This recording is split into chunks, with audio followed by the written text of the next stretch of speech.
OFPG Voices is brought to you by the following sponsors. Calliope Games, publisher of Roll For It, Suro, and Enchanted Plumes. They publish tabletop games for players of all ages and skill levels. Their games are crafted to inspire laughter and fun. Board&Dice. Board&Dice designs and publishes family and strategy board games. Two of their most recent releases, Origins First Builders and Mandala Stones. They recently announced their Ally program, primarily aimed at welcoming and supporting people of color and the LGBTQ+ community in the hobby. Rose Gauntlet Entertainment, publisher of the upcoming game Keystone North America, available on pre-order. Rose Gauntlet Entertainment believes that games are for everyone and that their greatest purpose is to bring people together. Modiphius Entertainment is a British entertainment publisher of the upcoming game Skyrim adventure game and their latest release Fallout Wasteland Warfare. Known for publishing role-playing games, board games, miniatures, novels, and cool accessories. Hi everybody, I'm Starla. I'm it. And we are Our Family Plays Games. Voices, yeah! Yeah! And here we are, another month. Here we are.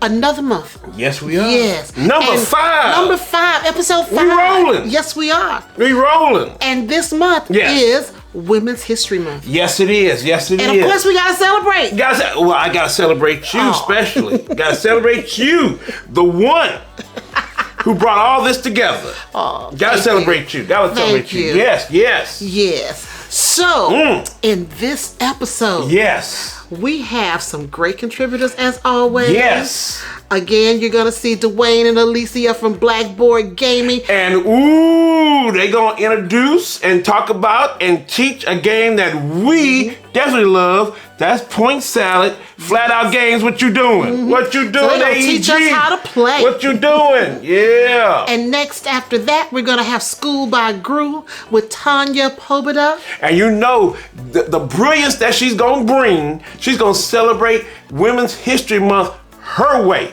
and that we're gonna get some facts and some good research. Yes. And last but not least, we have Talking Games with Jazz from the Lobby of Hobbies. And he has a guest. Yes, he does. Yes, he does. And we hope that person, that guest, stays a long time with them. Yes. Maybe we'll get some reoccurring visits. Yeah, we gotta have some fun, y'all. But definitely first, let's hear from this lovely lady here about being good humans. Here we go. Hi everyone, welcome back to Good Humans. This week, I want to talk about acceptance. Now, acceptance is the action or process of being received as adequate or suitable, typically to be admitted into a group. And a lot of times when we have new gamers who come to a con or a gaming event, all they want is acceptance.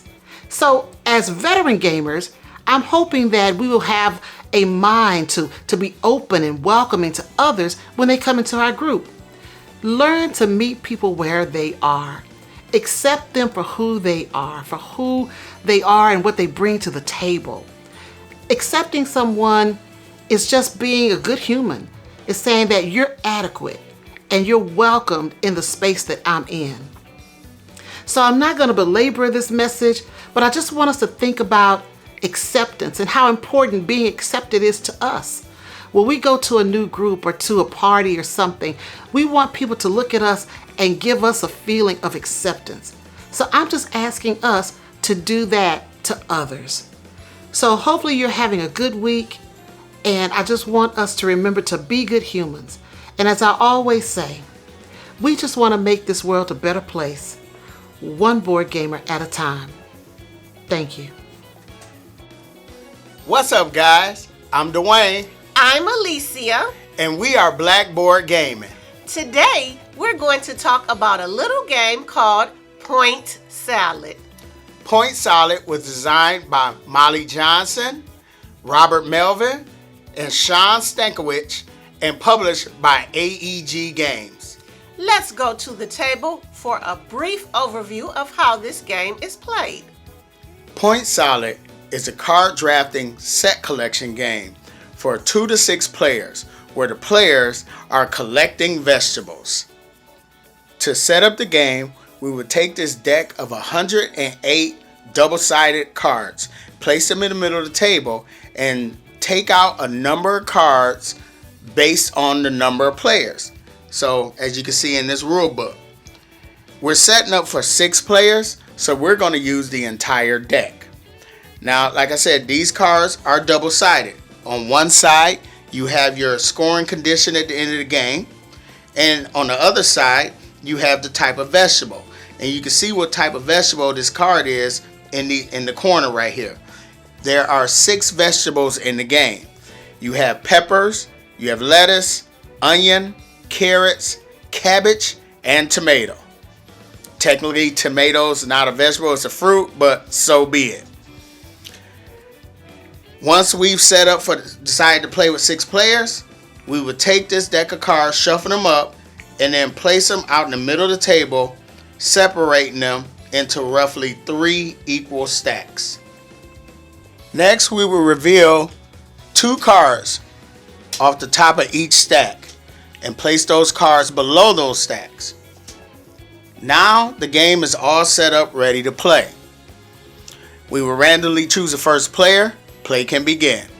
So on a player's turn, they're going to either take one of the point cards off the top of one of these stacks and place it in front of them, or they're going to take 2 vegetable cards from down below, and they can take it from either row.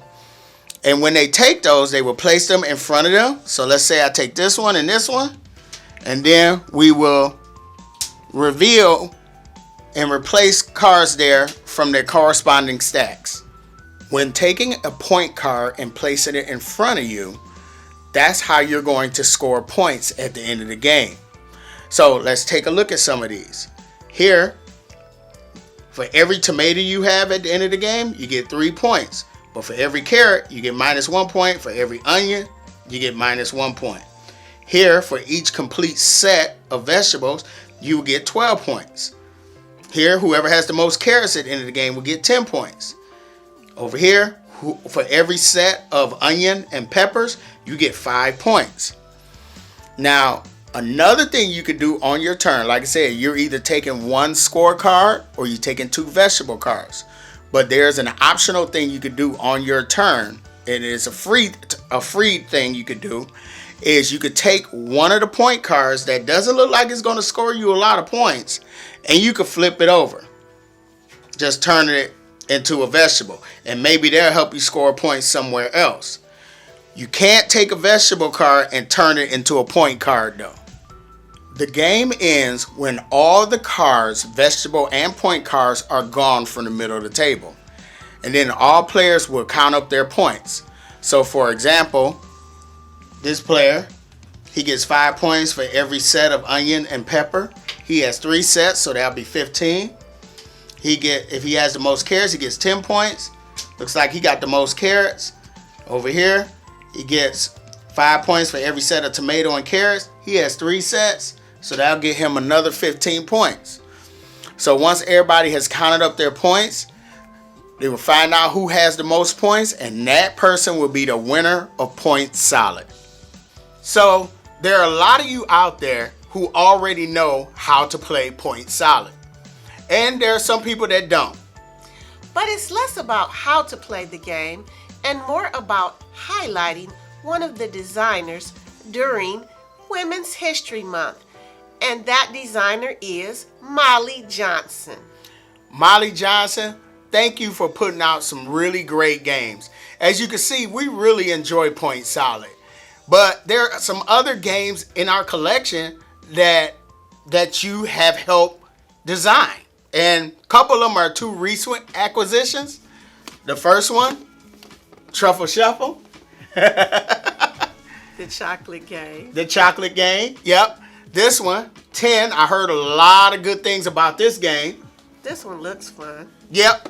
And one of my favorites, Public Market. Wow. She helped design that? Yep. Wow. She got Public Market. And I love this game. I love that game too. There's another game that she designed that I haven't gotten yet. It's called Verdant. And I'm looking forward to playing that game. Well, honestly, that name sounds intriguing to me. Yeah. Oh, yeah. But anyway, Molly Johnson, thank you. During Women's History Month, you deserve to be celebrated. And like I said, we love these games. I'm Dwayne. I'm Alicia. And we will see you next time. This is Tanya Pobuda, Schooled by Gru, and this is March Women's History Month, where we celebrate women in board game design. This is Schooled by Gru, an exclusive series for Our Family Plays Games Voices, where I do a deep dive into my PhD dissertation research and share with you the findings before the rest of the world sees it, exclusively on Our Family Plays Games. One of the top-line findings of my PhD dissertation was that the board game design sector was very heavily white male-dominated.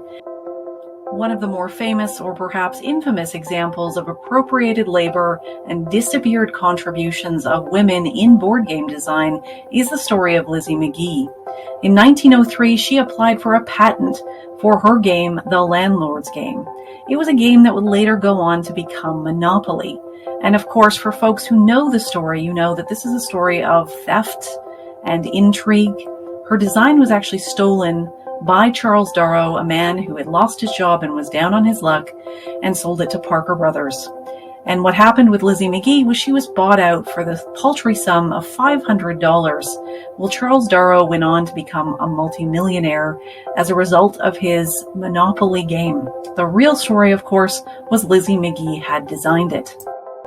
This is an image of Eleanor Abbott, who created Candyland. And the story of Candyland is actually a really beautiful one. Eleanor Abbott had spent many, many weeks in hospital convalescing from polio and wanted to give children something to take their mind off being away from friends and family and dealing with the long hours of convalescing in hospital, and wanted to give them something beautiful to take their minds off of that isolation and often pain. So she published this design in the late 40s to help children enjoy themselves. And also it comes from that feeling of empathy for kids dealing with tough situations.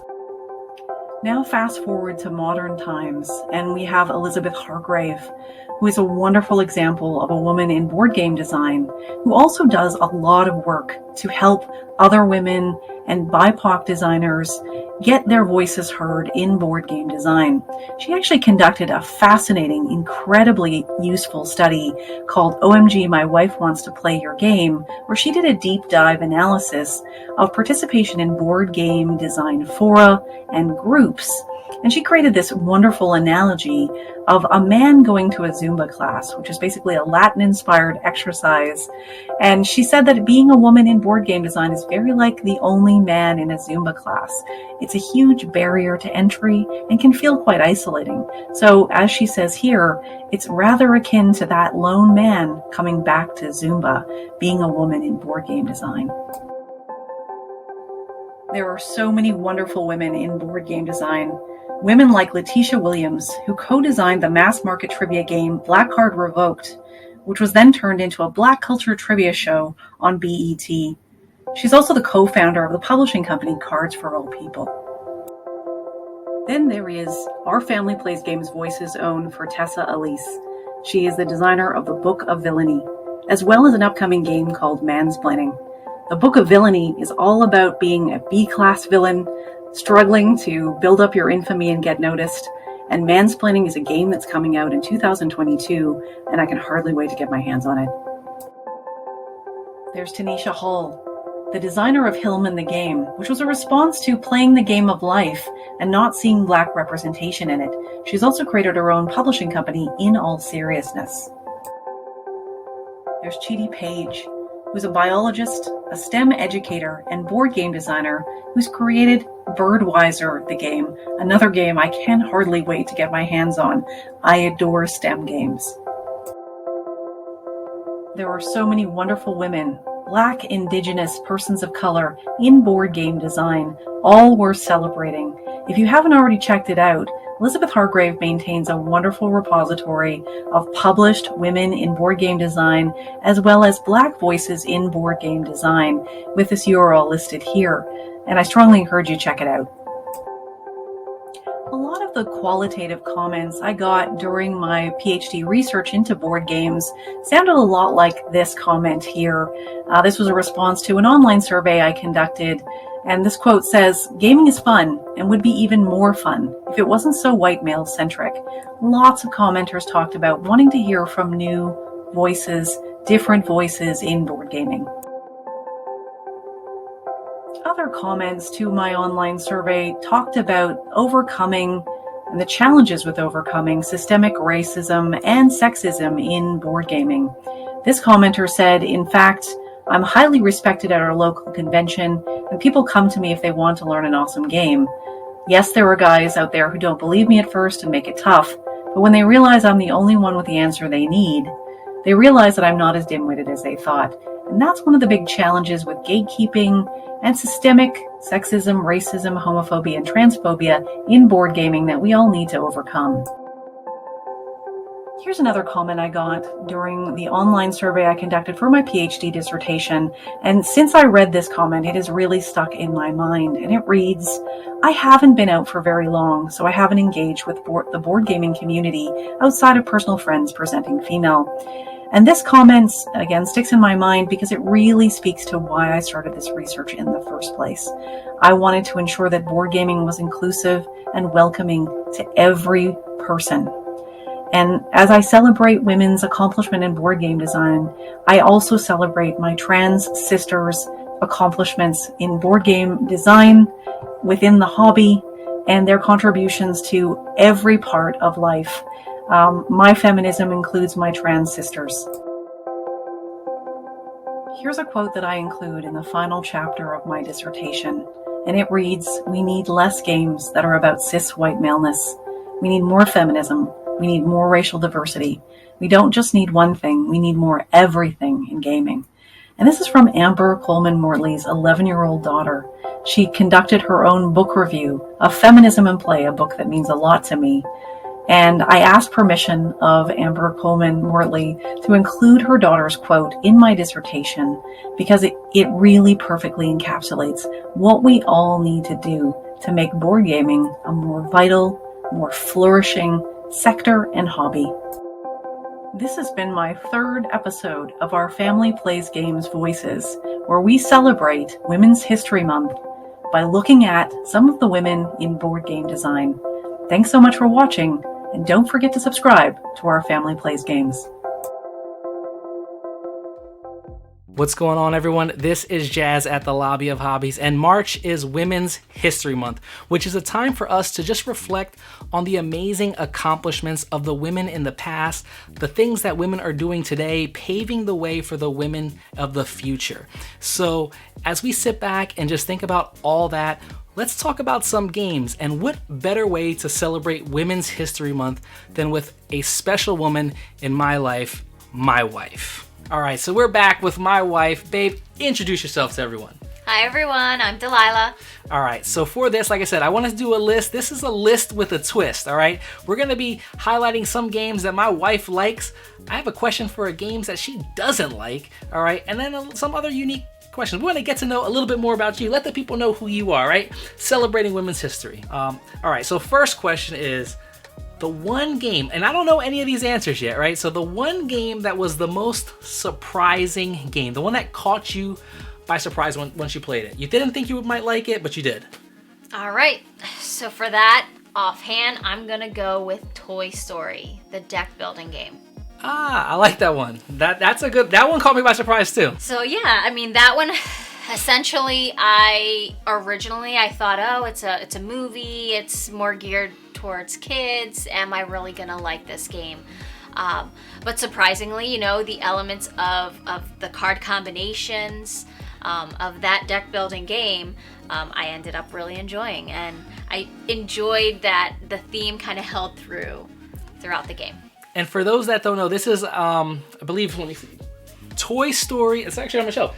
Obstacles and Adventures. So Toy Story's Obstacles and Adventures is the actual game title, but this is a deck building game. I think it plays on the same system as, it's from the Op, so this is the same system as the Harry Potter Hogwarts battle game, I believe it is, or that deck building game, but just in the Toy Story universe where you're progressively playing from like, the first movie and then you're going through all the other movies, right? But it gets harder as you play through, and honestly, it is one that did catch me by surprise. That's a good answer. That wouldn't have been my choice for you, honestly. I would have thought something else, but yeah, that's a good answer. All right, so the second one was, what is the most underwhelming game? Like the one that at least maybe I thought you were gonna like. I know my answer for this, so I know the one. Hopefully it's there, but the one game that was the most underwhelming game that maybe I said you were gonna like, maybe you thought you were gonna like. Which one was it? All right, so I have a tie for that one. Yeah, two. Two. I thought it was gonna be one. Reasons. The first one, I'm just gonna name them both offhand: Tapestry and Curious Cargo. I forgot about Tapestry. I know you didn't like it. I know that, but all right. So, yeah.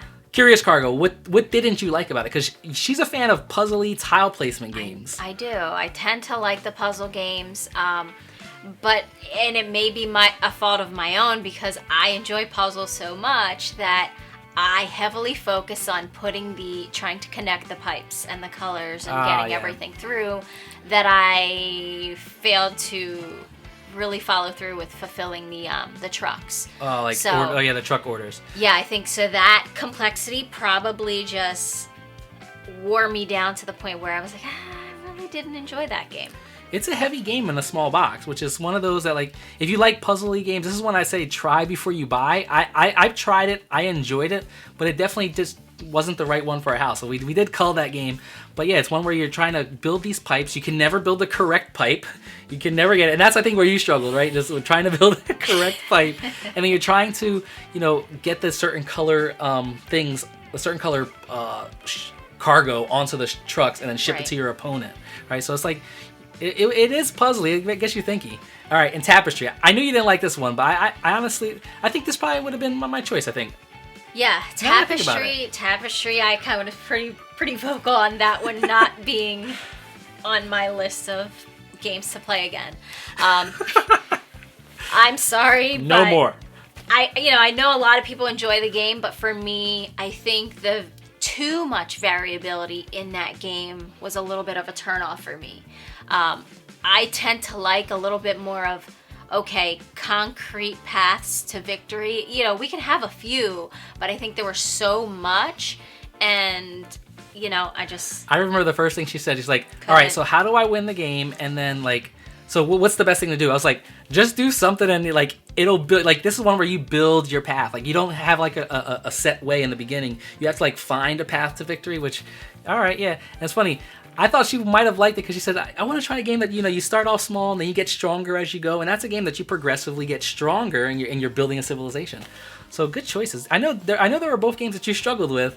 And I know Tapestry up there was for me. I thought about Curious Cargo too, but I don't know. I probably would have said one of them if I was my choice. All right, question 3.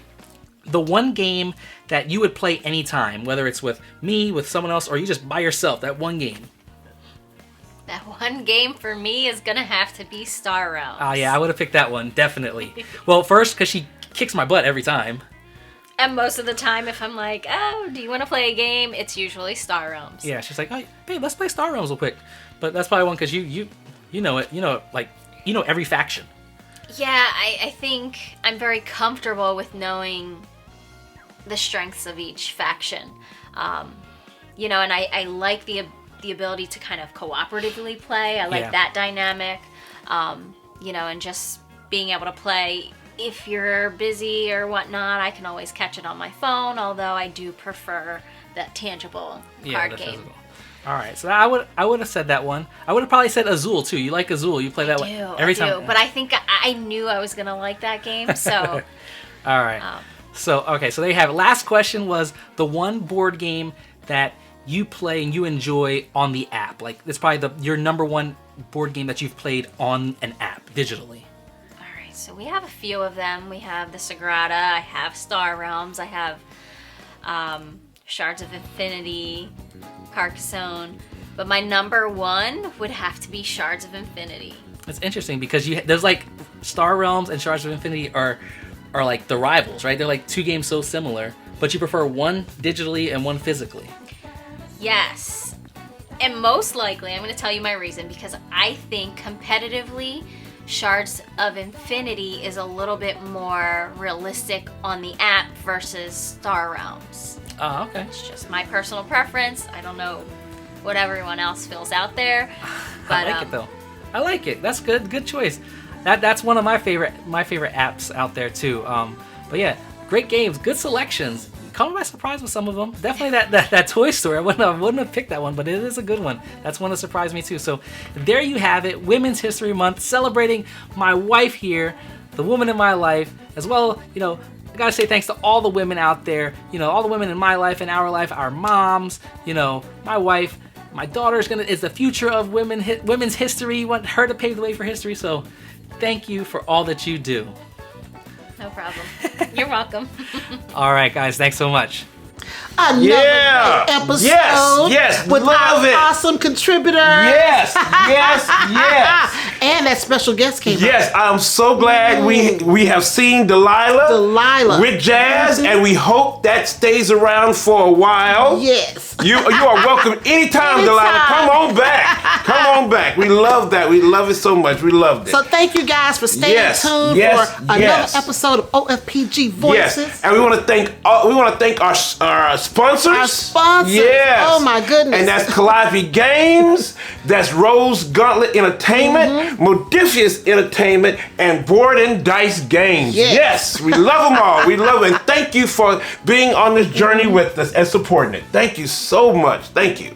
Now, Starla, what about that merch? Come on now. Well, if you don't have any merch, we have no idea what you're waiting for. Come on. We've got shirts for Yes. OFPG Voices. Yes. And of course, Our Family Plays Games. Of course. So check out our store on Spring. Come on, support us, y'all. We need your help. And also subscribe. Get people to come on and subscribe with today. us. Yeah, come We're on. on a mission. Yes. This year, Yes. I am naming and claiming 20,000. You name and claim it. 20,000. You do it. You do it. We're going to do it. We're going to do it, family. Yes. And also, Starla, where can you find OFPG and OFPG Voices all in this world of social media and everything else? Well, if you're looking for Our Family Plays Games Yes. and OFPG Voices, Yes. you can find us on Facebook, Yes. Instagram, Yes. Twitter, Yes. and right here on YouTube. Right here.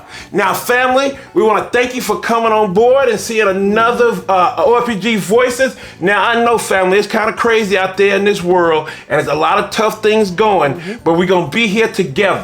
The OFPG family, we're going to hang tough and be here with each other. And there's one thing we want to tell you. Hey, no, before I tell you that, bring in those comments, talk to us, see what's going on. But the one thing I want to say, and it's just one thing, we love you. Bye, everybody.